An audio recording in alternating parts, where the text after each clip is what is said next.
साथियों, जैसा कि आप सभी जानते हैं, लोकतंत्र का पर्व चल रहा है।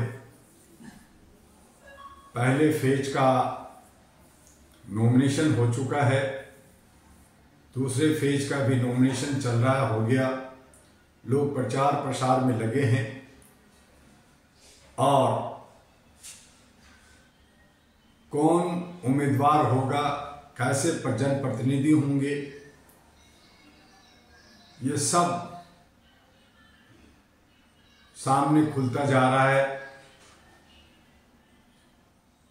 लगातार 7 फेजों में बहुत सारे लोग इस लोकतंत्र के त्यौहार में हिस्सा ले रहे हैं और ऐसे बहुत सारे लोग जो योग्य हैं, सक्षम हैं और उन्हें सही मायने में जनप्रतिनिधि बनना चाहिए, लेकिन आर्थिक स्थिति कमजोर या लोगों की जो हवा के साथ रुख होता है, अंधभक्ति और गुलामी के जंजीरों में जकड़े हुए सोच अच्छे सच्चे को आगे नहीं आने देता।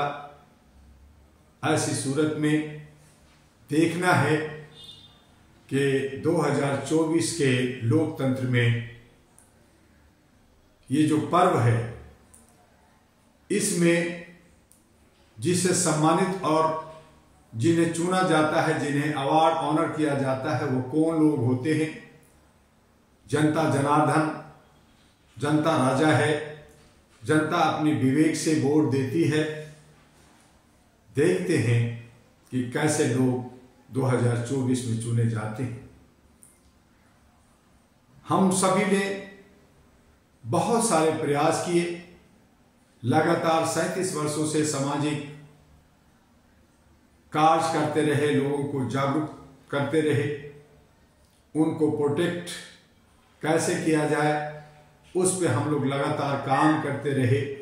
लोग किस तरह से अपलिफ्ट हो, किस तरह से उनकी जो है आर्थिक आज़ादी मिल सके, वो किस तरह से अपने आप को शांति के साथ समाज का एक हिस्सा बन करके अपने हक अधिकार को लेकर करके वो जी सके।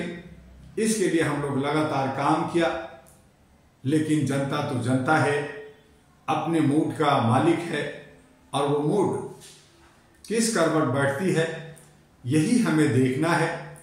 और उसके लिए जो हमने अथक प्रयास कर करके 23 पार्टियों का राष्ट्रीय महागठबंधन बनाया, वो राष्ट्रीय महागठबंधन में बहुत सारी जो 23 पार्टियां हैं, सब मिल के करीब करीब 400 कैंडिडेट मैदान में उतार रहे हैं। उसमें से कितने का नॉमिनेशन कैंसिल होता है, कितने टिकते हैं, ये भी देखना है। और अहरा नेशनल पार्टी जो मानवीय मूल्यों पर आधारित है, जो जात पात से हट करके, ऊंच नीच से हट करके, धर्म और कर्म से हट कर करके सिर्फ और सिर्फ मानवता को कायम करने के लिए आगे बढ़ा है, वो भी कमोबेश कुछ उम्मीदवार विभिन्न राज्यों में खड़ा कर रहे हैं। हमें विश्वास है कि जनता को होश आएगा, अपनी गुलामी से बाहर निकल कर करके वो किसी कॉरपोरेट को, किसी कंपनी को, जो लोगों का, जनता को पैसा लूट कर करके वो जनतंत्र और लोकतंत्र को बर्बाद करना चाहते हैं, ऐसे ऐसे प्रतिनिधि, जनप्रतिनिधि जो करोड़ों में खेलते हैं, अरबों में खेलते हैं, जनता और कॉरपोरेट्स का पैसा खाते हैं, लेकिन जब नॉमिनेशन कराते हैं तो कहते हैं कि मेरे पास 40,000 50,000 रुपया ही है, मेरे पास घर नहीं है, मेरे पास कार नहीं है। ऐसे ऐसे लोग, झूठे लोग, मक्कार लोग, गद्दार लोग, देशद्रोही लोग, जो बड़े बड़े पार्टियों में बड़ी बड़ी पदें लेकर करके घूम रहे हैं और जनता को गुमराह करते हैं, यही सारे लोग भ्रष्टाचार के सूत्रधार होते हैं। यही सारे भ्रष्टाचार करने में की पॉइंट होते हैं, जिनको ईडी, इनकम टैक्स, सीबीआई या जितने भी अथॉरिटी हैं जो स्वतः इन पे एक्शन लेनी चाहिए, लेकिन इनके मुट्ठी में होते हैं, इनके कदमों में होते हैं, इनके पॉकेट में होते हैं और ये कहते हैं कि मैं तो गरीब हूं, मेरे पास तो कुछ नहीं है, मेरा तो जनता का विश्वास है, जनता से मुझे अनुरोध है, अपील है कि इन तमाम दल बदलू टाइप के लोग, इन तमाम झूठे मकारों के लोग जो 5 स्टार होटल में, अशोका होटल, ताज होटल में जहां एक दिन का खर्चा 25-50 लाख रुपया होता है, वो नॉमिनेशन में 40-50 हजार खर्च दिखाते कि मेरे पॉकेट में, मेरे अकाउंट में 40 हजार है, मेरे पास कुछ नहीं है और मुझे उम्मीदवार बनाओ। चुनाव में अरबों करोड़ों रुपया खर्च करते हैं, जनता का पैसा, टैक्स का पैसा खर्च होता है और बेईमानी का पैसा खर्च होता है। इलेक्शन कमीशन भी सीमा निर्धारित किया है, लेकिन उन सीमा को लांघ दिया जाता है, तोड़ दिया जाता है और इलेक्शन कमीशन उनसे हिसाब नहीं लेती। जो छोटे छोटे पार्टी हैं, जो इंडिपेंडेंट लोग हैं, उनके 1-1 रुपये का हिसाब मांगा जाता है। उनको नॉमिनेशन के बाद सिर्फ 5-6 दिन का समय दिया जाता है, उनको चुनाव चिन्ह दिया जाता है, जबकि बड़े बड़े पार्टियों को उनके पास चुनाव चिन्ह होता है जो 5 साल 10 साल जनता को गुमराह करते रहते हैं। जबकि चाहिए इलेक्शन कमीशन को कि चुनाव चिन्ह जैसे ही पार्टी रजिस्टर्ड होती है सभी को एक चुनाव चिन्ह दे दी जाए, और अगर ऐसा नहीं होता है तो चुनाव चिन्ह ही खत्म कर देने चाहिए। लोगों के चेहरे और नाम पर वोट हो और जो लोग अच्छे सच्चे लोग हों उनको लेकर करके जन लोकतंत्र को बचाया जाए, संविधान को बचाया जाए और हमारे उन्हीं में से जो लोग जीतते हैं वो अपना एक लीडर बनाए जो प्रधानमंत्री बने, उन्हीं में से चीफ मिनिस्टर और बाकी कैबिनेट मिनिस्टर बने और वो सही तरीके से देश के लिए जवाबदेह तरीके से काम करें। ये काम बहुत आसान है, लेकिन हमारी इच्छा शक्ति नहीं है। हमारे जो लोग हैं जो व्यवस्था को संभालते हैं वो सब चोर और उचक्के हैं, भ्रष्टाचारी लोग हैं, अपनी खिचड़ी पकाने में लगे रहते हैं।